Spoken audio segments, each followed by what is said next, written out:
Have you ever woke up in the morning not knowing what to do with your messy bed head, thinking to yourself you wish you knew how to braid your hair for a quick fix?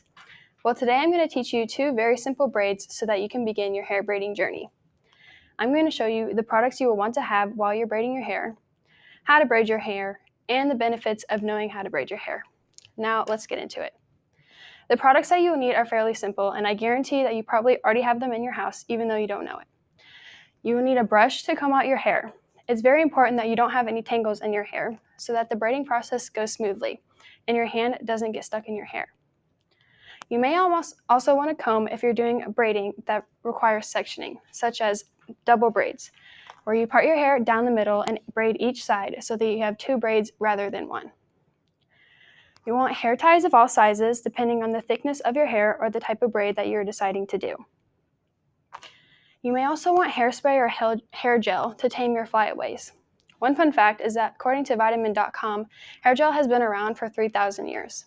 It was stated that the Egyptians were the first to use a form of hair gel.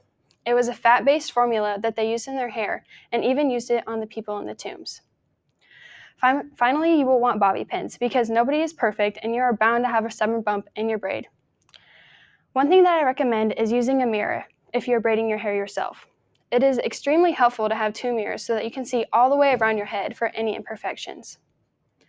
One thing that helped me learn how to braid my hair and what Ipsy.com recommends is learning on a second day hair, which is basically dirty hair or hair that has been washed for a day. It makes the braiding process easier than braiding on freshly washed hair because there's some texture to the hair, making it easier to grab strands of hair. If you are braiding on freshly washed hair, it would be a good idea to use sea salt spray or dry shampoo to give the hair a little texture before you begin braiding. Now that I have given you all the information about the things you might need, I'm going to show you how to actually braid your hair. Ipsy.com recommends learning one of the most basic braids, the 3-strand braid. To begin this braid, you will part your hair how you normally would. The next step is to section your hair into 3 equal sections. You will then take your right section and cross it over the middle. This means that your right section has become your new middle section, and your middle section has become your new right section. You will then take your left section of hair and cross it over the middle. Now your left section of hair has become your new middle section, and your middle section of hair has become your new left section. You will repeat this process until you come to the end of your hair. Take the hair tie that is best fit for your hair and secure the end of the braid. And now you've just finished your first 3-strand braid. For a little bit more difficult braid, I will be showing you how to Dutch braid. To begin this braid, you will brush all the hair back away from your face, or part your hair down the middle if you want to do 2 braids.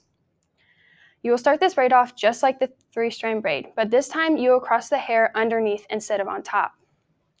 Once you have made one full complete pass of the 3-strand braid, you will begin to add hair. With your right hand and right section of hair in your hand, grab a piece of hair from the right side of your head. Once you've gathered all the hair in your right hand, you will cross it under your 3-strand braid so that it becomes your new middle piece. You will do this on the left-hand side. With your left hand and left section of hair in your hand, grab a piece from the left side of the head and cross it under your braid so that it becomes your new middle piece. By crossing the hair underneath the braid, you will get a raised effect on the braid. Now, you're not going to get this on your first try, but practice makes perfect. Speaking of practice, I'd like to inform you why I find learning how to braid your hair a benefit to society. As you may know, I play softball, and it is crucial for me to braid my hair for every practice or game, since I've been notorious for getting my arm wrapped up in my ponytail while trying to throw the ball. If I didn't know how to do the simple 3-strand braid, my gameplay could be affected by my hair. Knowing how to braid your hair is also a benefit for many other reasons. According to the Hair Gallery Salon here in Council Bluffs, the starting price for an updo is $40, and that's only the starting price. They stated the price could rise depending on the style. Salon Ecstasy also stated that their designer style for special occasions begins at $55 and can rise depending on style. If you get good enough at braiding, you could completely avoid these outrageous prices. Why pay for something when you can do it yourself for free? Braiding your hair can also help reduce the amount of heat damage that you cause to your hair. On top of braiding your hair in general, you can use techniques such as heatless curls or waves by wearing braids in your hair overnight.